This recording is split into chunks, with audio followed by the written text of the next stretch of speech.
Bom, vamos lá. Vamos começar pelo seguinte: informações básicas, né? O livro do Gênesis, o que nós chamamos aqui de livro do Gênesis, na verdade, ele não é um livro, ele já é um compilado. Ele já é em si um compilado de pelo menos 3 fragmentos diferentes. Seriam 3 textos diferentes que depois eles foram juntados e aí sim formaram o tal livro do Gênesis, tá bom? O primeiro fragmento desse livro do Gênesis vai até o capítulo 11. Se você tiver uma Bíblia aí na sua mão, eu queria que você pegasse ela agora, que vai até te ajudar aqui, ó, visualmente, porque quando você lê o capítulo 11, fala sobre a Torre de Babel. Lembra da história da Torre de Babel? Tá bom. Quando termina a história da Torre de Babel, de repente, no capítulo 12, começa a história de Abraão. Yahvé disse a Abraão: sai da tua terra, da tua parentela. Ou seja, parece que é uma única história acontecendo. Mas não é. Até o capítulo 11, ou melhor, até o capítulo 12, né? O capítulo 11 faz parte dessa primeira parte. Até o capítulo 12 é um texto, é uma história, é de uma autoria, foi escrita em um momento.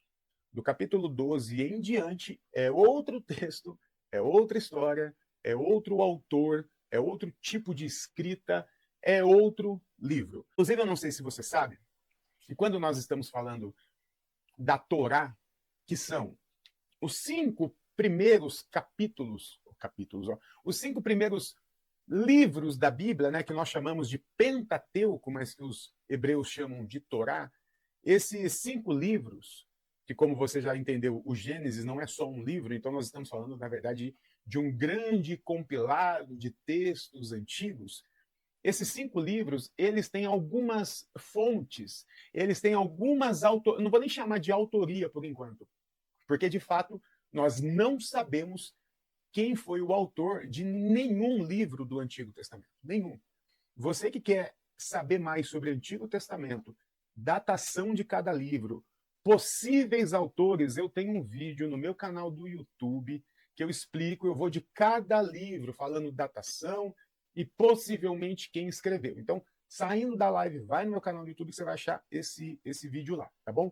Mas a Torá, o Pentateuco, eles têm pelo menos 5 fontes, fontes que escreveram aqueles textos, tá bom? São elas as mais conhecidas, né? As javistas, as sacerdotais, e também tem as eloístas e as deuteroministas. O que eu vou trazer para vocês aqui, que é esse texto do dilúvio, ele tem 2 fontes. Apenas o texto do dilúvio, que está aqui, começa no capítulo 6 e termina no capítulo 9. Só esses 3 capítulos, basicamente, foi escrito por 2 fontes diferentes e distintas uma da outra. E depois esses textos eles foram colocados, sabe quando você fazia uma parte do trabalho, aí o seu amigo fazia outra parte, aí você juntava os textos e ficava tipo um Frankensteinzinho? Mas é exatamente isso que esse texto diz. Eu vou mostrar aqui para você. Inclusive, contradições. Tem uma parte do texto que fala uma coisa, tem outra parte do texto que fala outra coisa. Por quê? Porque foram escritos por pessoas diferentes. Nós temos nesse texto aqui fontes javistas e fontes sacerdotais. O que são os javistas? Era uma religião do antigo Israel, centrada em torno de um deus chamado Javé, ou Iavé, para os mais conhecidos. Esse Yahvé era um dos muitos deuses e deusas do panteão de deuses da terra de Canaã, que depois se tornou a parte sul ali da terra de Israel. Sabe um vídeo meu que eu postei aí do Mano Brown, que tá bombando, chovendo de hater?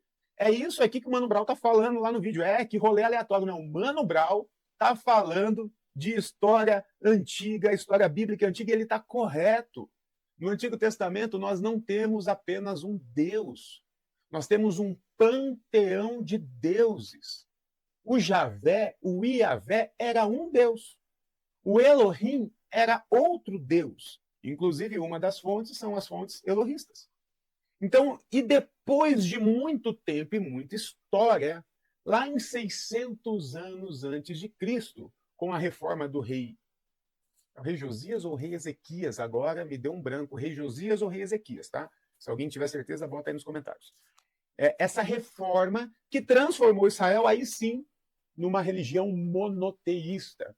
E sincretizaram Yahvé com Elohim e muitos outros deuses do Antigo Testamento. E, inclusive, expulsaram deuses. Tinha a deusa Asherá, por exemplo, que era a deusa, a mulher do Yahvé, que teve que ser expulsa para manter a soberania patriarcal do Deus homem, né? Então, esse texto de Noé, do dilúvio, ele foi escrito por duas fontes diferentes. E eu vou mostrar para vocês aqui na tela agora, você dá uma olhadinha aí, se você estiver só ouvindo, dá uma olhada para o celular agora, porque olha aqui, está separado nessa imagem os capítulos e versículos que são das fontes javista e são das fontes sacerdotais, tá bom? Então, cada versículo, olha só como é entranhado um no outro. E eu vou mostrar para vocês agora, por exemplo, diferenças nisso, tá bom? Vou pegar a Bíblia aqui. Vamos fazer uma comparação, por exemplo, uma comparação de texto ou do mesmo texto que foi escrito pelo javista e pelo sacerdote, tá bom? Vamos pegar aqui, por exemplo, no capítulo 7, versículo 6 a 11, diz o seguinte: Noé tinha 600 anos quando veio o dilúvio, as águas sobre a terra. Noé com seus filhos, sua mulher e mulheres de seus filhos, entrou na arca para escapar das águas do dilúvio, dos animais puros e dos animais que não são puros, das aves e de tudo que rasteja sobre o solo. Um casal entrou na arca de Noé, um macho e uma fêmea, como Deus ordenara a Noé. Essa é a parte que todo mundo mais conhece. Mas se a gente fizer uma comparação, por exemplo, vai lá comparar, se você pode comparar. Ali, ó, o versículo, capítulo 5, capítulo 6, do 5 ao 8 é um texto, do 9 ao 22 é outro, do 7, do 1 ao 2 e metade do 3 é um texto. E aí você pode ir comparando. E tem vários outros erros. Tem erro de quando Noé entrou. Um texto javista fala que ele entrou, já estava chovendo. O texto sacerdotal fala que não tinha começado a chover. São várias opiniões contraditórias, tá bom? Você sabia disso? Você já tinha reparado nisso? Provavelmente não. Isso é normal, fica tranquilo. Não fica chateado com você, não, tá bom?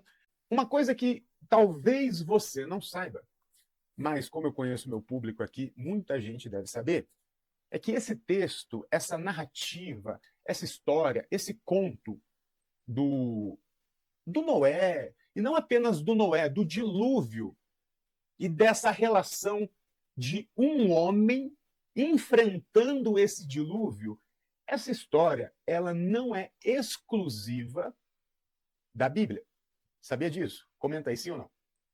Essa história, com esses detalhes de um Deus dizendo que ia vir muita água e que um homem tinha que construir um barco para salvar animais, essa história, ela não é só na Bíblia que aparece. E digo mais, a Bíblia não é a primeira, o primeiro livro a trazer essa história. Temos em textos mais antigos que a Bíblia exatamente a mesma história. Por exemplo, na Epopeia de Gilgamesh, que é o que nós consideramos o texto mais antigo da nossa história, né, da história da humanidade, que é um poema épico mesopotâmio escrito pelos sumérios, na Epopeia de Gilgamesh, que quem faz o Agora Entendi, o meu curso de teologia, é o primeiro livro que você recebe como bibliografia para ler, para você logo entender que o seu texto de Gênesis, ele é um Ctrl-C, Ctrl-V de outros contos cosmogônicos. Na Epopeia de Gilgamesh, que data 2000 anos antes de Cristo, enquanto o nosso Antigo Testamento, o texto mais antigo, data 1000 anos, ou seja, a Epopeia de Gilgamesh tem pelo menos 1000 anos a mais do que o texto bíblico. E na Epopeia do Gilgamesh nós temos essa narrativa aqui que eu vou mostrar para vocês. Olha ela aí. Ó homem de Churupac, filho de Ubaratutu, põe abaixo tua casa e constrói um barco. Abandona tuas posses e busca tua vida preservar. Despreza os bens materiais e busca tua alma salvar. Põe abaixo tua casa, eu te digo, e constrói um barco. Eis as medidas da embarcação que deverás construir. Que a barca extrema da nave tenha o mesmo tamanho do seu comprimento, que seu convés seja coberto tal com a abóbada, celeste, cobre o abismo. Leve então para o barco a semente de todas as criaturas vivas. Olha que beleza, que maravilha. Um texto com 1000 anos antes da nossa Bíblia, trazendo já um conto muito parecido com o nosso conto do queridíssimo Noé. Noé, Noé, você é demais, melhor amigo dos animais. Noé, Noé, é Diante do Trono essa música? Não sei, né? Alguém sabe de onde é essa merda? Ah, não interessa também. Então, gente, olha só, para começar, agora você sabe. Então, qual é a pergunta que você faria? De repente você está recebendo essa informação agora. Você fala assim, o que é isso então? O que é isso? A minha vida é uma mentira? A minha fé é uma mentira? A minha Bíblia é uma mentira? Bom, vamos por partes, né? De fato, não é o único texto da Bíblia que é um Ctrl+C e um Ctrl+V, tá bom? Por exemplo, Moisés. E essa é a parte que o pessoal fica maluco, sobretudo os fundamentalistas, né? Porque Moisés, historicamente, provavelmente ele não existiu. A história de Moisés é um Ctrl+C, Ctrl+V da história de um outro príncipe. Sabe aquela ideia de colocar num cesto, jogar no rio, a princesa pegar? Pois é, já tinha essa história rodando também, quando se apropriaram dessa história para criar um Moisés, um hebreu sendo príncipe egípcio, para poder tirar o povo de Israel do Egito, que historicamente também nunca aconteceu. Interessante que os egípcios e a cultura egípcia não fala do povo hebreu lá em nenhum momento. Eles falam assim, não, gente, a gente não fizemos isso não. Não tem nenhum rastro arqueológico de 1 milhão de hebreus saindo do Egito e vindo para a terra de Canaã, coisa que a arqueologia deveria... Não há. Então é óbvio que quando nós estamos falando do nosso texto bíblico, do Antigo Testamento, nós estamos falando de muitos contos mitológicos, ok? Se nós não partirmos daqui, a gente não vai conseguir ter coerência com nada. Além da epopeia de Gilgamesh, existem pelo menos mais uma dezena de textos antigos, mitológicos, de culturas antigas, que tratam o dilúvio, ou alguma espécie de dilúvio. Tem algumas culturas que têm até algumas imagens rupestres, que eles falam sobre um grande ser de cauda que veio do céu. E tem a imagem, depois quem quiser pesquisar, e a imagem muito parece um cometa. E nós temos uma parte da ciência que defende, sim, que provavelmente não, que possivelmente o que essas culturas, porque são dezenas de culturas falando de uma catástrofe que aconteceu envolvendo muita água. E essas culturas, elas não se conversavam. Algumas culturas não se conversavam e não tinham condições de se comunicar. Então, isso demonstra, primeiro, que ou uma cultura copiou da outra, mas aí nós temos esse problema que elas não se comunicavam e não tinham como copiar, ou que de fato algo aconteceu e que cada cultura contou aquilo de acordo com as suas possibilidades, de acordo com a sua cultura, de acordo com aquilo que eles compreenderam e entenderam. Até porque quando foi registrado, o fato já havia acontecido muito tempo. Se aconteceu um dilúvio, ninguém estava lá no meio da água escrevendo, o dilúvio está difícil, hein? Não, depois de muito tempo, as culturas começaram a relatar aquelas histórias antigas. E nós temos hoje, sim, uma área da ciência, alguns cientistas que defendem a ideia que uma das possibilidades, sim, é ter sido um meteoro que caiu no oceano, fazendo um grande tsunami e pegando grande parte do mundo, né? E não necessariamente nós precisamos falar de um dilúvio que cobriu toda a Terra. Porque se tem uma coisa, essa parte é importante, se tem uma coisa que todas essas culturas que tratam esse dilúvio, essas culturas têm em comum, é que todas essas culturas estão agrupadas ali no que nós chamamos hoje de Oriente Médio. Então, a probabilidade é que naquela área geográfica, não algo planetário, mas naquela área, algo aconteceu. E uma das possibilidades que a ciência aponta hoje foi um meteoro caindo e que algumas culturas têm essas imagens rupestres que parece mesmo um grande Deus brilhante que veio do céu com uma grande cauda, uma imagem muito parecida com a de um meteoro de fato. Mas tem outra possibilidade, que eu inclusive gosto mais. Tem uma outra possibilidade que eu gosto mais e que até foi citada por alguém aqui nos comentários mais cedo, eu não lembro quem foi. Quem tiver ainda, dá um salve. E que bela hora de falarmos de mudança climática, né? Se tiver alguém do Sul nos assistindo nesse momento, primeiro, toda a nossa oração permanece com vocês, toda a nossa ajuda. Obviamente que no Sul não é apenas mudança climática, né? Tem toda a questão humana, mas sim já são efeitos dessa mudança climática que nós estamos vendo acontecer com os nossos olhos, né? Nós não estamos mais lendo, nós estamos vendo. Agora, a gente está vendo algo pequeno, né? A gente está vendo pequeno para mim aqui que só assistiu o que aconteceu, né? Falar de pequeno para quem passou por isso lá no Sul não faz o menor sentido. Mas ainda não é algo que ainda estamos aqui, né? Ainda estamos aqui enquanto espécie. Mas é fato dizer, a ciência nos mostra que essa terrona de meu Deus aqui, ela já mudou bastante, né? Ela teve várias fases e ela ainda terá várias fases, com a gente em cima dela e sem a gente em cima dela, tá bom? Essa terra ainda passará por várias e várias fases. O que eu gosto da outra teoria, o lance do meteoro eu acho legal, eu acho bonito também, mas eu acho um pouco esquisito. O que eu gosto da outra teoria é a teoria que fala depois ali do período Holoceno, que é dos últimos 11 mil anos para cá, quando nós falamos ali, quando termina a era glacial, ou pelo menos os últimos efeitos da era glacial, esse é o tal do período Holoceno, né? Em algum momento ali nas últimas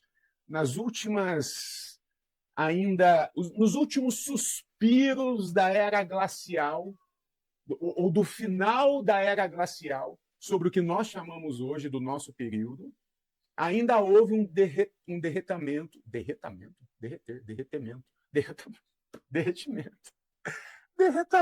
mano, derretamento foi maior. Houve ainda um derretimento de de muito gelo que possivelmente estava dentro das montanhas ali ao redor de toda aquela área do Oriente Médio, onde de fato estavam agrupadas todas essas culturas que tratam esses textos mitológicos sobre o dilúvio. Então essa teoria eu gosto mais, que é basicamente gelo derretendo dentro das montanhas do Oriente Médio e causando um dilúvio local, no Oriente Médio, em toda aquela parte, e não global. Eu queria saber de você o que você acha, qual dessas duas teorias você acha mais interessante. Comenta aqui para mim se você já ouviu falar sobre elas, se você já ouviu alguma outra, por exemplo, se você gosta mais da teoria do meteoro, se você gosta mais da teoria do derretamento. Comenta aqui para mim, eu quero ouvir sua opinião também sobre isso. Mas e a chuva de 40 dias e 40 noites? Calma aí, vamos lá. E o texto, né? Mas e o Noé? E os filhos de Noé? E a chuva? E o 40? E a arca? E os animais? Lembra que eu falei que o texto de Gênesis, ele foi encontrado em 3 partes, são 3 textos. E o primeiro vai até o capítulo 12. Então, esse primeiro fragmento de Gênesis, até o capítulo 12, ele é um texto 100% mitológico.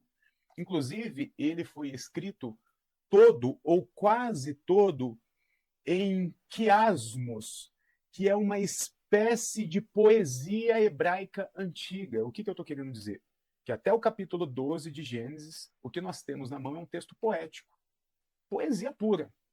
poesia, mitologia, cosmogonia. Um povo antigo, em algum momento, se reuniu para contar o que eles acreditavam ter sido aquilo que aconteceu há muito tempo atrás com a água. Mas para contar o que aconteceu, eles criam uma história, eles criam um mito. Na cultura hebraica, eles criam o personagem de Noé. Então é óbvio que Noé foi um personagem criado, os filhos de Noé é um personagem criado. Não existiu um Noé, provavelmente não existiu nenhuma arca, ou existiram várias arcas de várias pessoas tentando se salvar, sobretudo se foi de um derretimento, né, que é algo mais, não é de uma hora para outra, como um meteoro, não é isso? Então eu gosto de pensar que sim, talvez até existiu um cara que chamava Noé, e que ele, ao ver aquela situação acontecendo, ele saiu mesmo e construiu um barco e salvou vários animais daquele grande vale que ele morava e que na concepção dele era o mundo, né? E água, e água, e água, 40 dias e 40 noites, como todos aqui sabem, em todo o texto bíblico, tudo é 40, você já reparou? 40 dias e 40 noites de chuva, 40 dias Moisés no Monte Sinai, 40 dias o Jonas profetizando em Nínive, 40 dias, tudo é 40 dentro da cultura hebraica antiga. Por quê? Porque 40 não significa de fato um número, e sim significa um tempo, uma quarentena.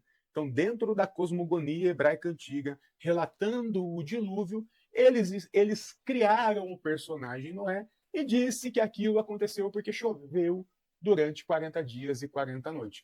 Os hebreus não compreenderam nenhum tipo de meteoro, não compreenderam nenhum tipo de derretimento, e sim chuva, chuva, chuva. Outras culturas abordam outras possibilidades, né? Tem essas culturas que falam desses deuses e tem as culturas que falam de água sem saber exatamente de onde está vindo, né? E o legal dessa epopeia de Gilgamesh, que foi escrita pelos sumérios, é que eles falam sobre a semente de cada espécie, né? E alguns vão dizer que já estávamos falando, inclusive, de DNA.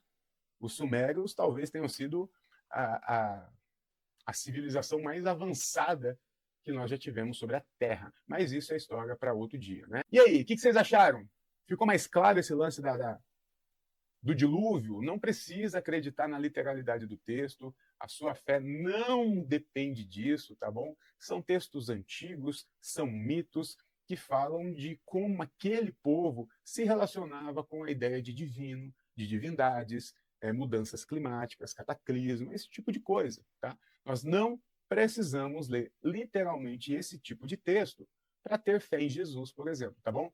Graças a Deus, nós não precisamos disso. Que Deus nos abençoe e que o espírito revolucionário de Jesus de Nazaré esteja sobre você e sobre mim, sobre nós, hoje e sempre. E a igreja digita.